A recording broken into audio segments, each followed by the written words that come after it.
Hello. Aujourd'hui, je te parle de Needhelp qui ouvre un tout nouveau poste de product manager et je te parle de pourquoi j'ai voulu les mettre en avant sur ce job board. Le premier, c'est que Needhelp, ce que je trouve hyper intéressant, donc c'est une marketplace.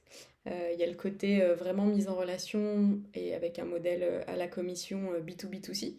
Ils sont vraiment construits sur le peer-to-peer pour que te faciliter la vie si tu fais des travaux chez toi, si tu refais ta cuisine, si tu as besoin de faire des petits travaux de bricolage. Donc ils sont vraiment montés sur un modèle peer-to-peer. Et comme de nombreuses marketplaces, ils vont de plus en plus vers le B2B. Et là, ils ouvrent un poste, non pas sur le scope de la marketplace, avec des workflows d'intermédiation un peu classiques que tu peux avoir entre des anciennes de bricolage et des gens qui veulent réaliser des travaux. C'est vraiment ça leur business principal, hein. De mettre en relation et de la bonne manière des gens qui veulent réaliser des travaux. Et comme vous imaginez, il peut y en avoir de plein de use cases différents selon la taille des travaux, la durée des travaux, le type de prestataire qu'il te faut, etc. Donc ça, c'est leur modèle initial.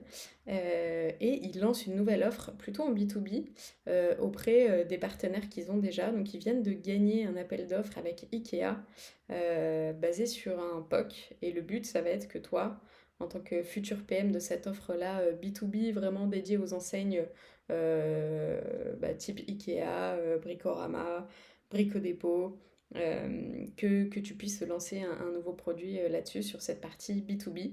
Donc, c'est plus un côté SaaS.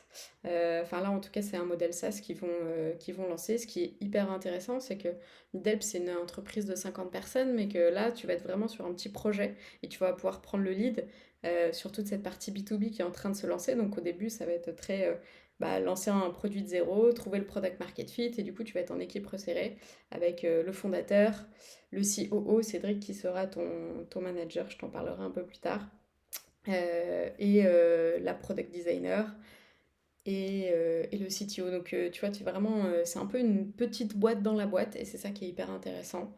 Les cas d'usage, ils sont ultra concrets parce que tu vas aider des gens à être tranquilles quand ils refont leur salle de bain ou leur cuisine. La taille du marché, elle est énorme et Needhelp, si tu creuses un petit peu, tu verras que c'est déjà un acteur hyper international qui s'est fait racheter par un acteur anglais en 2020 qui s'appelle Kingfisher, qui est un e-commerçant UK.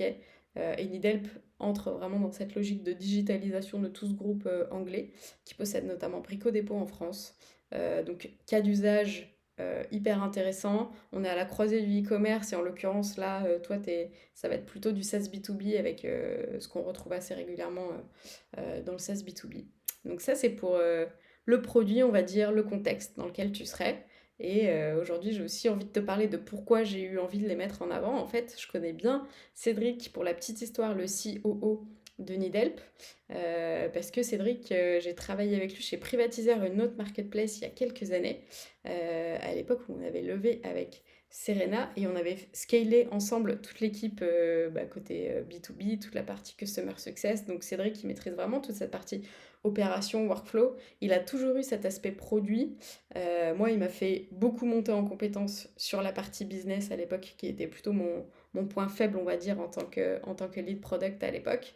Et lui, il a continué aussi de se former et de monter en compétence sur cette partie produit. Il a toujours en tête l'expérience client, parce que forcément, quand on pense à des workflows et aux messages que va recevoir chacune des parties, il y a beaucoup de workflows très complexes et aussi de moyens de toucher ta cible, que ce soit mobile, tablette, etc. Donc il a l'habitude de penser l'expérience client et c'est pour ça qu'il reprend en plus du scope de COO cette partie plus product. C'est pour ça qu'ils ont appelé ça CXO. Et c'est lui qui va reprendre la partie expérience produit. Pourquoi? Parce qu'après, il veut mettre des seniors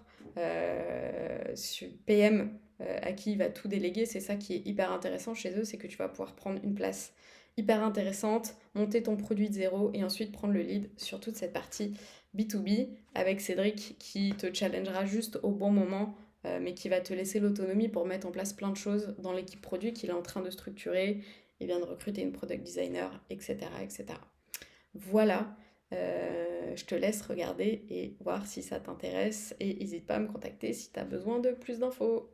Merci.